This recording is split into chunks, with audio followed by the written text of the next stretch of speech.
Hey William, how are you? Hey Jeff, how are you doing? Man, I'm great. Loving your background. Oh, thank you. Yeah, your background looks awesome. Man, congratulations on, well, what will be the release of Land of Bad. You wrote and directed this movie, which I have to say, badass movie, by the way. Oh, thank you. Really appreciate that. What inspired the story? Just I thought it would be interesting to create a story about, the different viewpoints of combat and brotherhood and survival, like, telling a story from on the ground in the madness to, you know, a person around the other side of the world trying to support them from an office space almost. Um, I really wanted to try to like look at what does that mean and then how to honestly do it semi realistically, not just the Hollywood version. So Yeah, because that's one of the things that I realized when watching the movie. You could have gone either way. You could have went for it to be sort of a solid, sort of serious action movie, or you could have just turned it into a run and gun, blow them up sort of movie, which you went for the first option. And for me, I got like vibes of like Lone Survivor and 13 Hours. Were they sort of the vibes you were trying to hit? yeah, absolutely. I mean, you always want to make something as entertaining as possible. So there's plenty of little, obviously, like bits of Hollywood or whatnot, but at the same time, you want to try to tell as grounded a story as you can, as real a story as you can. And watching movies like Black Hawk Down or, as stylized as some things like that are, you still try to return it to the character and what are they going through. And we were watching movies like Rest Repo and trying to like really, obviously that's a documentary, so it's as real as it gets. And just really trying to like soak in the different viewpoints, if you will, and then work with real advisors. Like Kinney's a real JTAC instructor, actually, like the person Kinney. He was the first guy that we ever met with while we were doing this film, and we spent weeks out at Fort Irwin training with him. So we really got that perspective of what's it look like on the ground when you're calling in 9 lines, trying to paint targets, trying to keep your team alive. Um, and then later worked with real drone pilots from Creech um, to advise Russell and Eddie Grim Reaper's character. Uh, yeah, so we saw lots of different viewpoints on this film, and then from there you're just trying to build a entertaining story out of it, something that can really sing. Did you like keep Liam away from the rest of the cast to begin with, or did you have the cast all interacting? Because you know the way when the movie starts, he's the new guy, and these are a solid group of guys that have been through shit together. Yeah, I mean, it's like it's funny, especially I don't think we didn't specifically keep him away or anything like that, although that's a great idea. It's more like you actually we tried to shoot it in an order that sort of was like, you know, in a way that like you were starting the movie. Whenever you start a movie, there's always like the early weeks of shooting where you're getting used to each other and you're learning this and you're learning that, you're learning how your days are going to kind of go. You learn how people work together. So it's interesting. It's like by trying to create some of those early scenes and shoot them early, you naturally get a little bit of that, you know, realistic representation of new guy with an established crew. And then by the end, like the more brotherhood, like knowledge of each other naturally comes out because at that point the guys have all spent weeks together inside and outside the movie. So Liam was great. He was a great choice for the role. One thing that I did like is his character development without like giving too much away. He starts out as a guy that can't decide. I wrote this in my review. He can't decide if he wants Fruit Loops or Frosted Flakes. yeah. And like, oh, what is this guy going to be able to do in combat? And then from like the sort of a coming of age drama, sort of, his character, And by the end of the movie, he's essentially one of the lads, isn't he? Yeah, absolutely. I'm glad you kind of felt that. I mean, uh, you know, spoiler, not really spoiler alert, but spoiler alert. Originally, and I actually have it shot. Those that Fruit Loops box came back, and then it just didn't work quite for me. But I have it. It was very close. I was like, dang, this almost kind of works. But anyways, that'll maybe forever haunt me that I didn't use it. But anyways, the important part is the choice at the beginning, and you nailed it on. You got it. You understood it. And that I don't know. That's just to me like natural. Like I probably have sat in a grocery store a few different times, like trying to make a dumb decision like that about Yeah. something. And I don't know how much time in my life I've wasted on that stuff. But it's all perspective, like maybe it's not a waste of time if you really got to watch your blood sugar level or something. So um but yeah, he really does go through that arc where yeah, he starts the movie unsure of which cereal to eat and ends the movie like in another realm. And he's Yeah. eating all the cereal by the end of the movie. Yeah, any cereal is good at the end of the movie. Fuck the cereal. Sorry, no, might have to beep that. Apologies. Um, So going through like, besides Liam, you've got a great supporting cast. What was it like working with like Ricky, um, Milo, Russell Crowe? yeah, amazing guys, man. We're all like on a group chat right now. It's such a great group of dudes.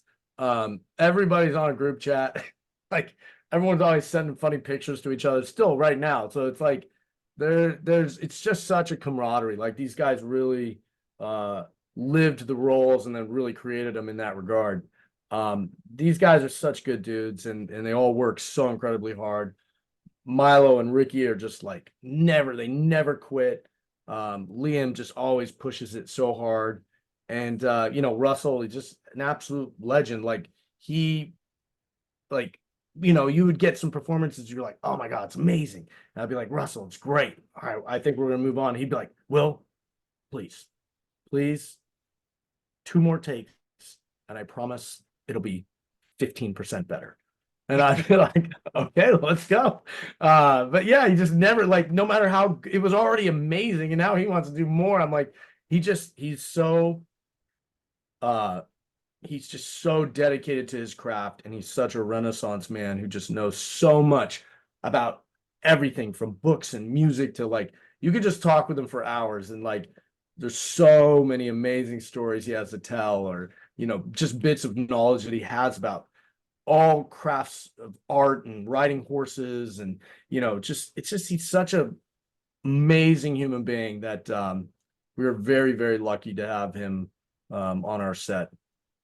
And Just elevates everybody. the dialogue as well between um, Russell Crowe and Liam Hemsworth is what sort of it breaks the tension a bit, which is good because if you didn't have that, the movie would be giving you aneurysms and everything. Because I felt really edge of your seat. It was one of them, you start shouting at the TV sort of movies. And we really want to give some examples, but I don't want to give anything away.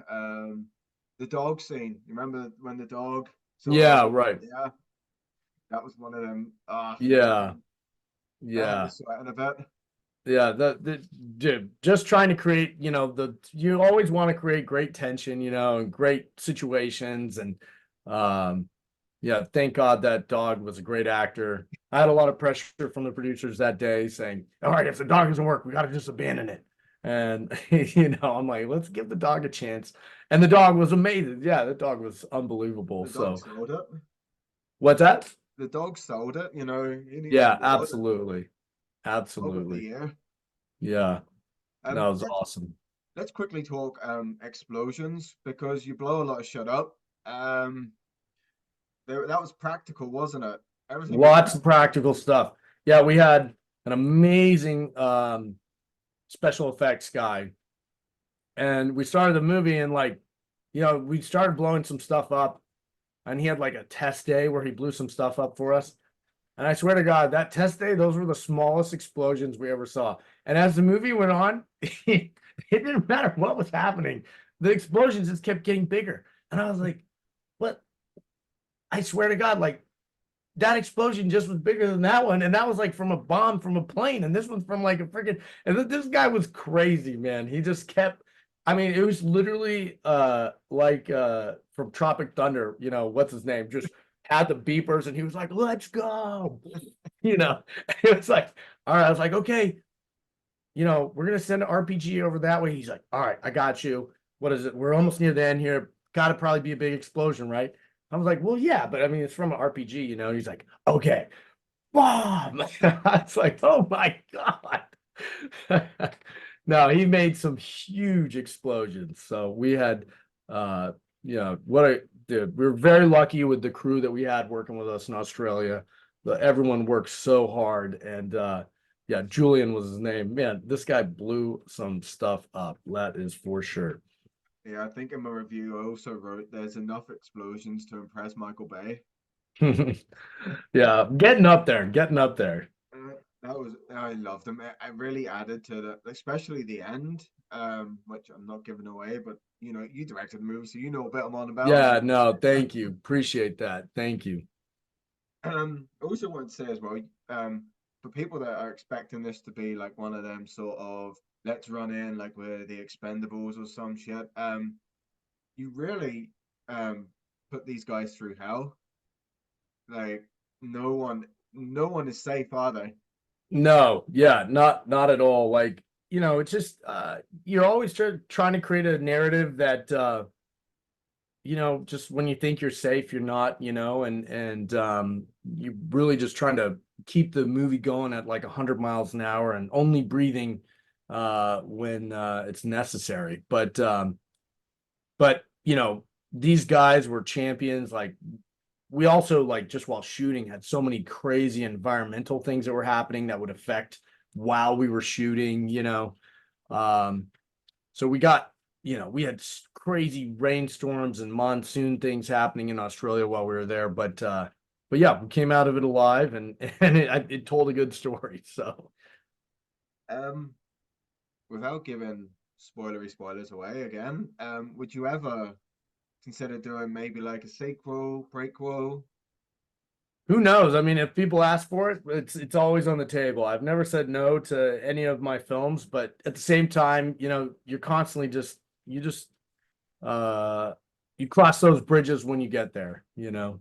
Otherwise, and I think there could be a really cool prequel to this one in general. Like there's plenty of adventures in Eddie Eddie Grim Reaper's, you know, storyline or Bishops or Sugars or you know any of them. So Yeah, Sugar was probably my favorite character. yeah, he's awesome. Milo Ventimiglia is just such a badass, and he works like he just keeps going. You know, there's no quitting with him for sure. Well, William, it was awesome speaking with you, man. Likewise. Hopefully, Land of Bad does what I think it should do. For anyone that is on the fence about it, um, I've seen it. I've rated it 5 stars. It is Oh, effing thank you. amazing. There is gunfights, there is drama, there's edge of your seat tension, and there is so much shit getting blown up, which, you know, that's what you need on Saturday night, right? Well, Yeah, absolutely. Absolutely. Dude, thank you, Jeff. I congratulations on appreciate it. it. I really appreciate your time, Will. Take care and best of luck with the release of the movie. Thank you. See you later. Cheers.